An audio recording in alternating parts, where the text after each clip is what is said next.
Somewhere between 45 and 60, something shifts. It doesn't happen dramatically. There's no single moment you can point to and say, there, that's when it changed.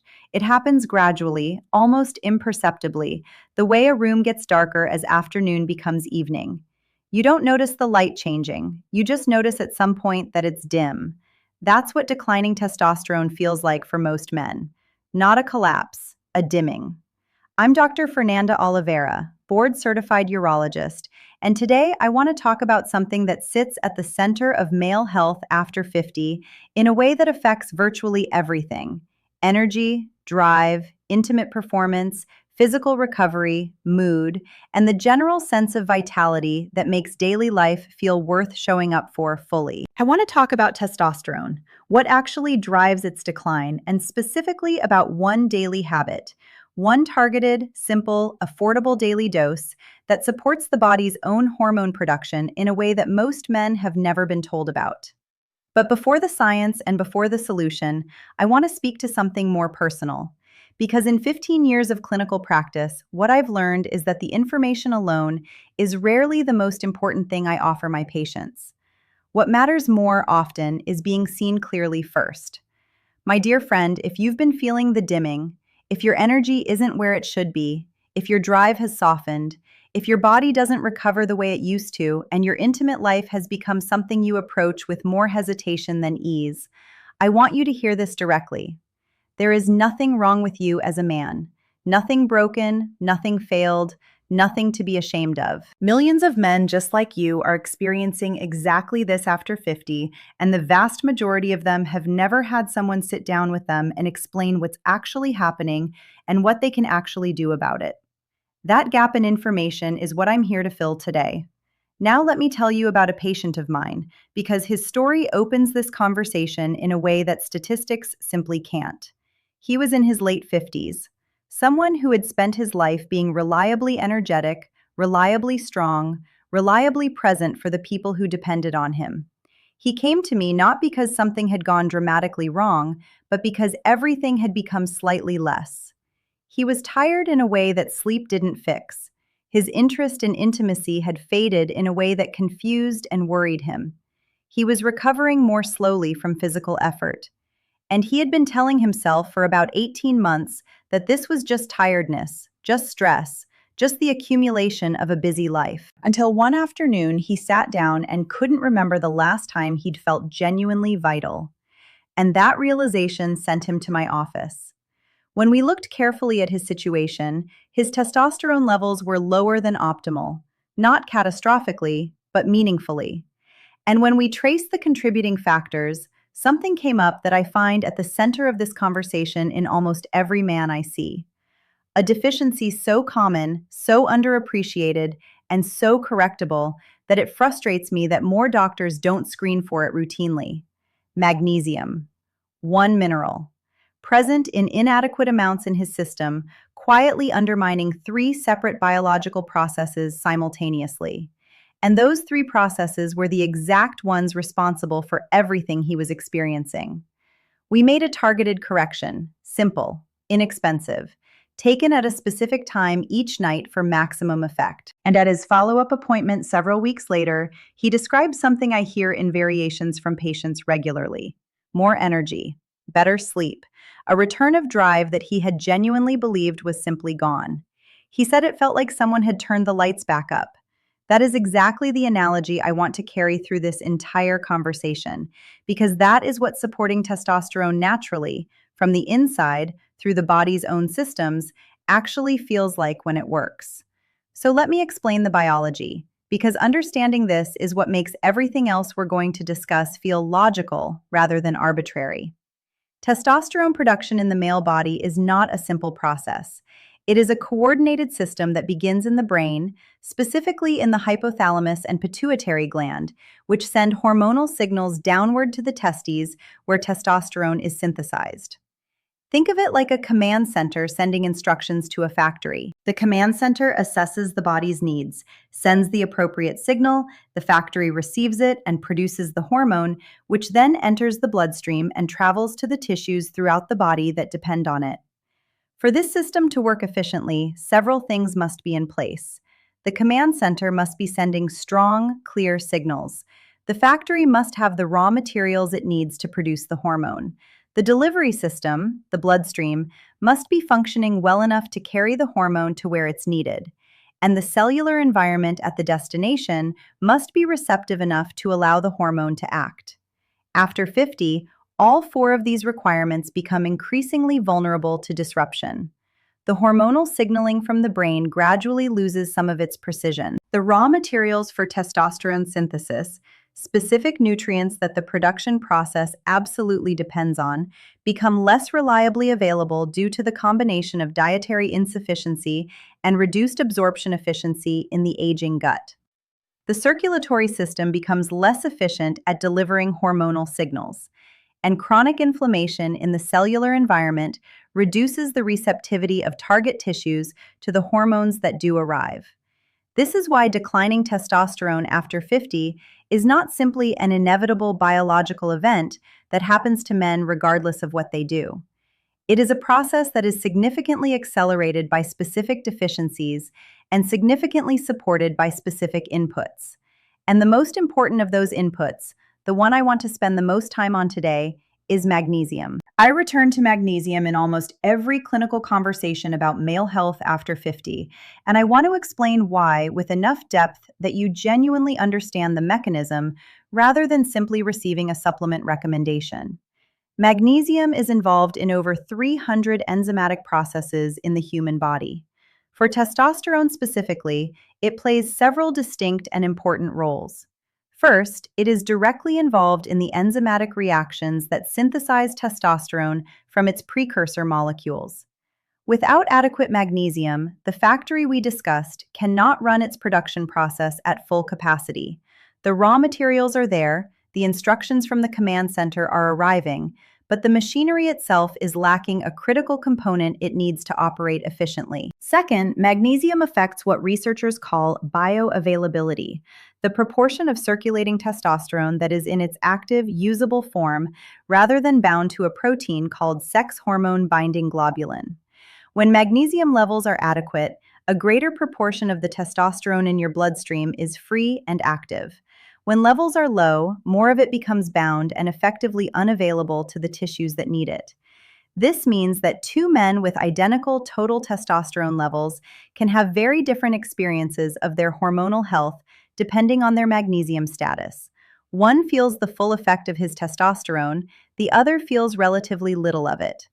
Third, and this is the piece that connects everything most directly to the daily experience of energy, sleep, and recovery, magnesium plays a critical role in sleep regulation. It supports the nervous system's transition into deep, slow-wave sleep by modulating specific receptors in the brain that govern relaxation and calm. And deep sleep is not peripheral to testosterone production. It is central to it. Think about this with me for a moment, because the sleep-testosterone connection is one of the most direct and most underappreciated relationships in male health. The majority of daily testosterone production occurs during sleep, specifically during the deep, slow-wave stages that cycle through the first part of the night and during the REM cycles concentrated in the final hours before waking. When sleep is deep and complete, testosterone production runs its full course. When sleep is shallow, fragmented, or too short, that production is interrupted. Studies have shown that men sleeping fewer than 6 hours per night can have testosterone levels significantly lower than men of the same age sleeping 7 to 8 hours. Not marginally lower, significantly lower. This creates a cycle that I see played out in my practice constantly. Magnesium is low, sleep becomes lighter and less restorative.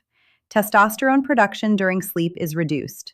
Lower testosterone worsens sleep quality further, and the man wakes up tired, slightly lower in drive and energy than the day before, not understanding why adequate sleep time isn't producing adequate rest. Correcting the magnesium deficiency interrupts this cycle at the source.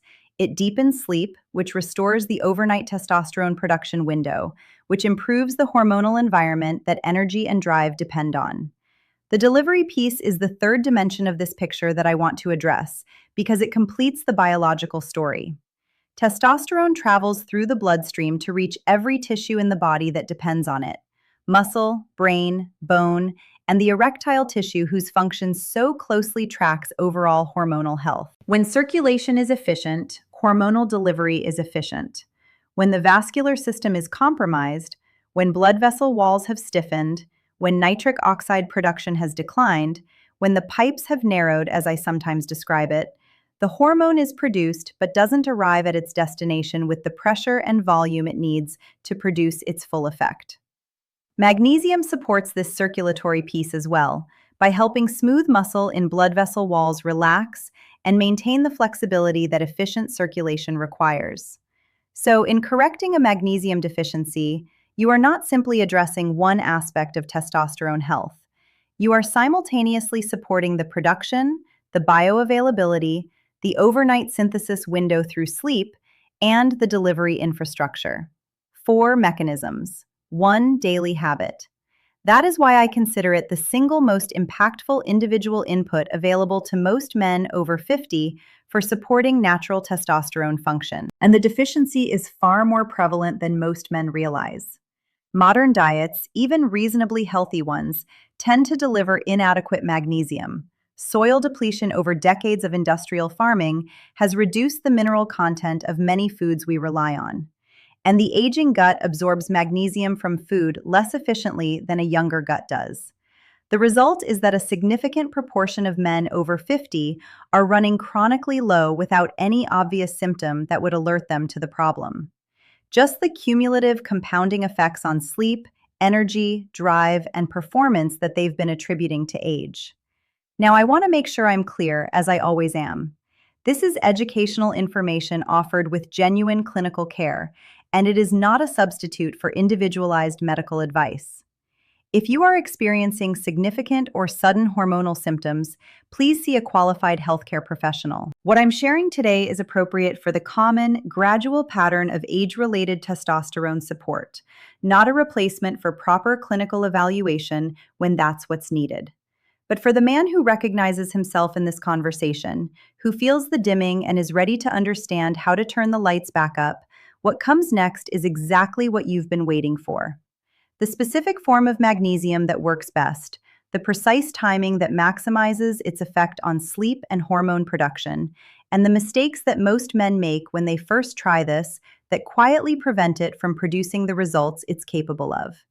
And one of those mistakes is something so counterintuitive that it catches almost everyone off guard, because it involves the evening habit that most men believe is helping them, when it is actually working directly against the very hormonal recovery we've been building toward all day.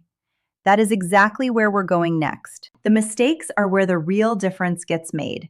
Because the information we've covered, the magnesium mechanism, the sleep testosterone connection, the circulatory delivery system, all of it translates into results only when the daily implementation is correct.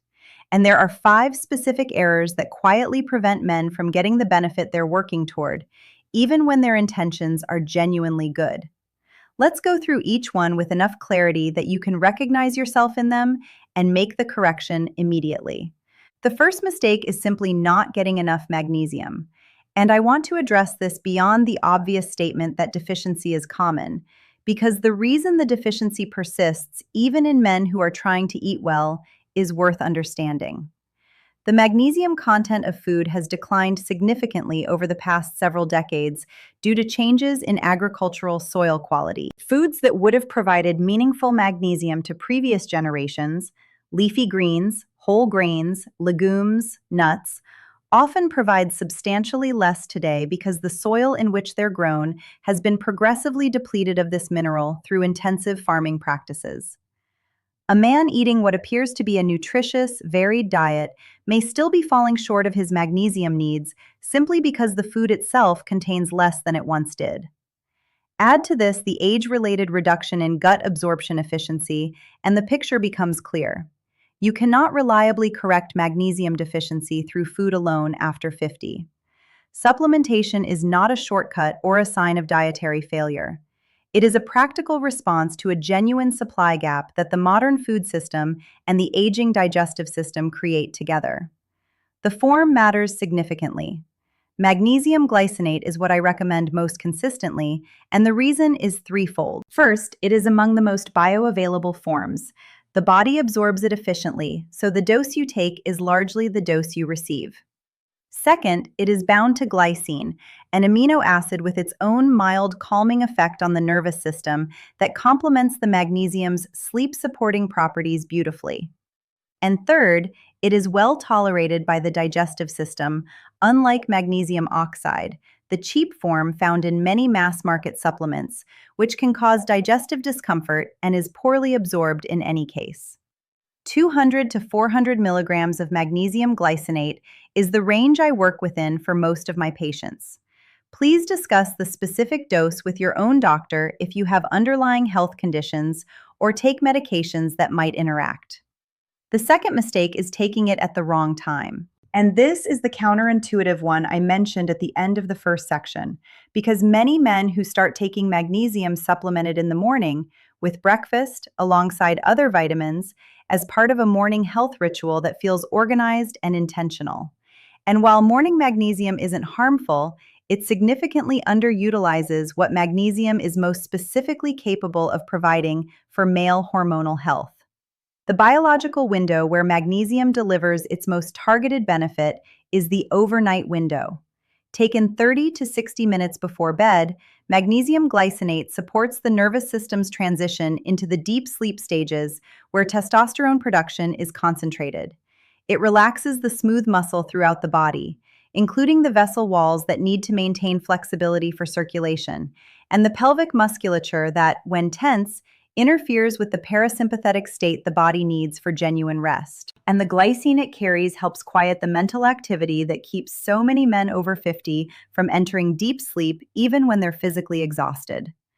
Morning magnesium misses all of this. It provides some general mineral support, but bypasses the specific overnight mechanism that connects magnesium supplementation most directly to testosterone production. Move it to the evening, 30 to 60 minutes before your intended sleep time. That single timing adjustment often produces a noticeably different experience within the first week.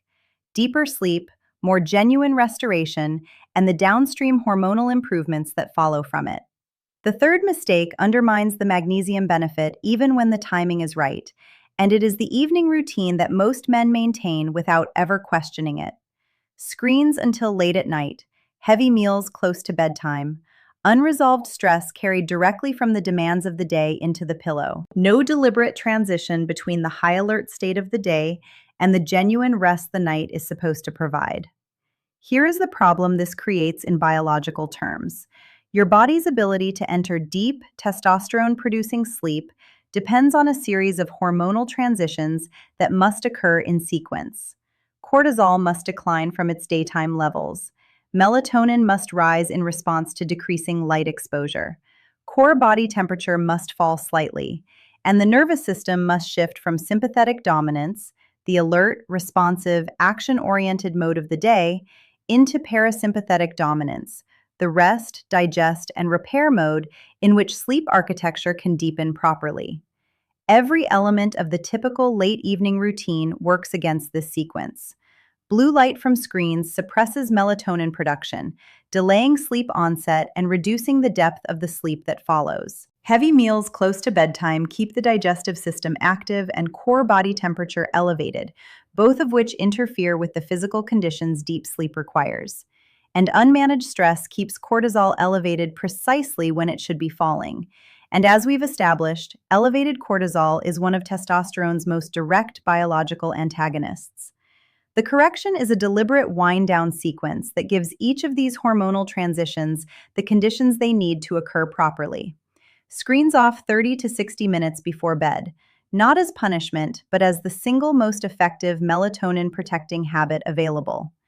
Dinner finished at least 2 hours before sleep, and a brief period of intentional decompression, slow breathing, light stretching, the warm evening drink I'll describe in a moment, that signals the nervous system to begin the shift toward rest rather than maintaining the alert state of the day through the final hours before sleep. The fourth mistake is ignoring what I call anti-inflammatory support. the specific nutritional inputs that reduce the chronic low-grade inflammation that silently undermines testosterone efficiency in men over 50. We discussed earlier how inflammation reduces the receptivity of target tissues to testosterone, meaning that even adequate hormone levels produce less effect in a highly inflamed biological environment. Reducing that inflammation is therefore not a peripheral health goal. It is a direct testosterone support strategy. The simplest and most consistently effective addition I recommend for this purpose is an evening drink that takes about 2 minutes to prepare and that most men find genuinely pleasant to take. 1 cup of warm water, 1 teaspoon of raw honey, half a teaspoon of Ceylon cinnamon, a small piece of fresh ginger, either a thin slice steeped in the warm water for a few minutes or a small amount freshly grated and stirred in. Taken alongside your magnesium glycinate about 45 minutes before bed. Each ingredient contributes specifically. The ginger provides anti-inflammatory compounds that help reduce the vascular and tissue inflammation that accumulates with age and lifestyle. The Ceylon cinnamon supports insulin sensitivity and overnight blood sugar stability, preventing the early morning cortisol surge that disrupts the final sleep cycles where the last of the night's testosterone is produced. The raw honey provides the small liver glycogen reserve that allows blood sugar to remain stable through the night without triggering stress hormone release. And the warm water itself encourages the physical relaxation and parasympathetic activation that the wind-down period is trying to establish. This drink is not a pharmaceutical intervention. It is a targeted nutritional preparation timed to the overnight hormonal window it is specifically designed to support. And taken consistently over weeks alongside the magnesium and the improved sleep routine, its contribution to the overall picture compounds in ways that become clearly felt rather than theoretically hoped for. The fifth mistake is expecting results in days rather than weeks. And I want to address this with both honesty and genuine encouragement, because managing expectations correctly is one of the most important things I can do for the men I work with. Testosterone production is governed by long regulatory loops.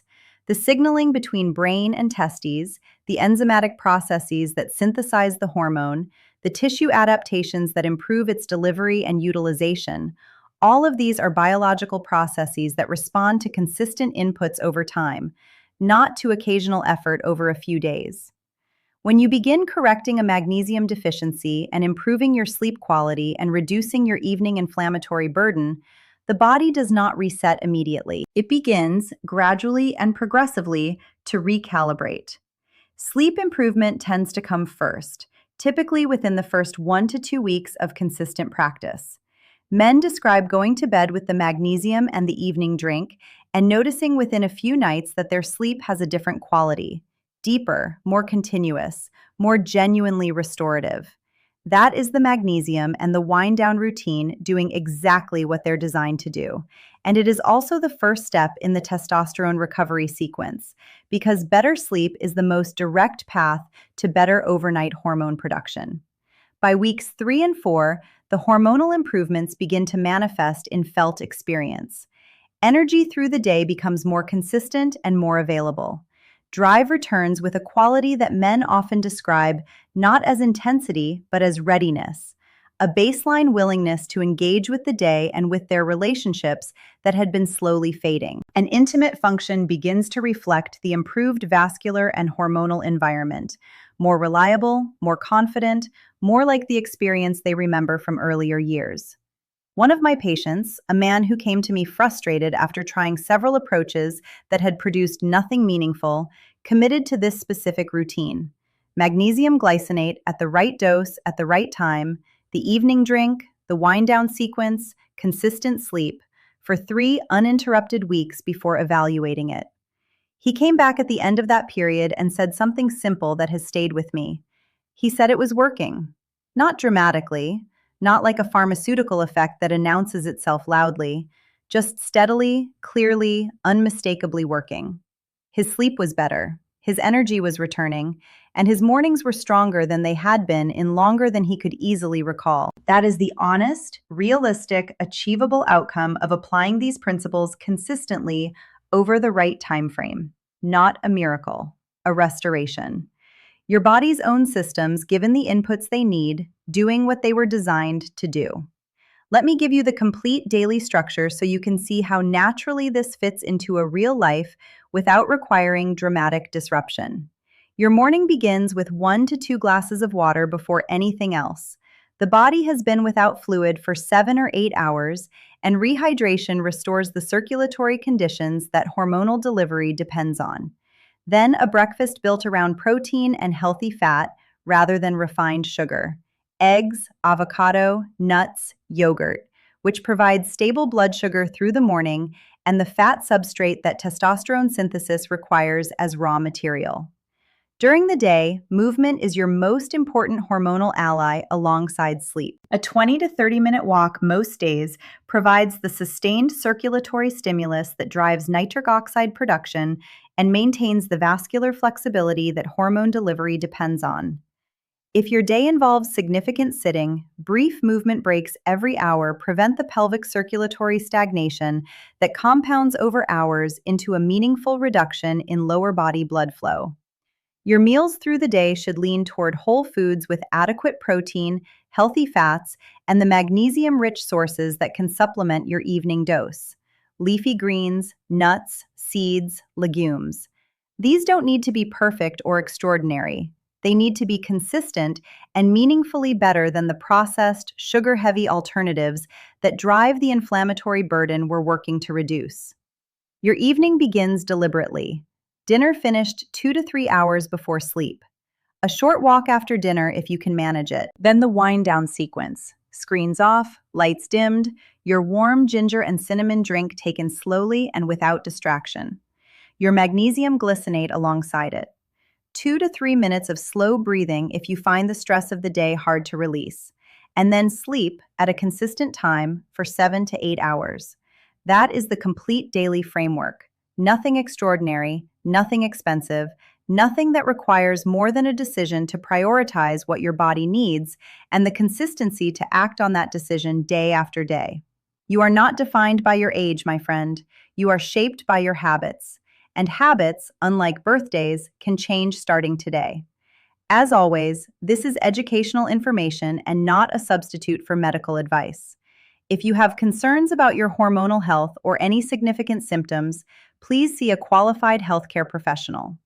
If you are beginning this routine tonight, go to the comments and type the words, "I'm starting tonight." Name it publicly. The men who do are the ones who follow through. And if this video gave you something useful today, please subscribe to this channel. Every week, honest and practical guidance for men over 50 who are serious about reclaiming their health naturally. Consistency is what turns small habits into powerful results, my friend. Start tonight, stay with it, and let your body show you what it's capable of when you finally give it what it needs. I'll see you in the next one.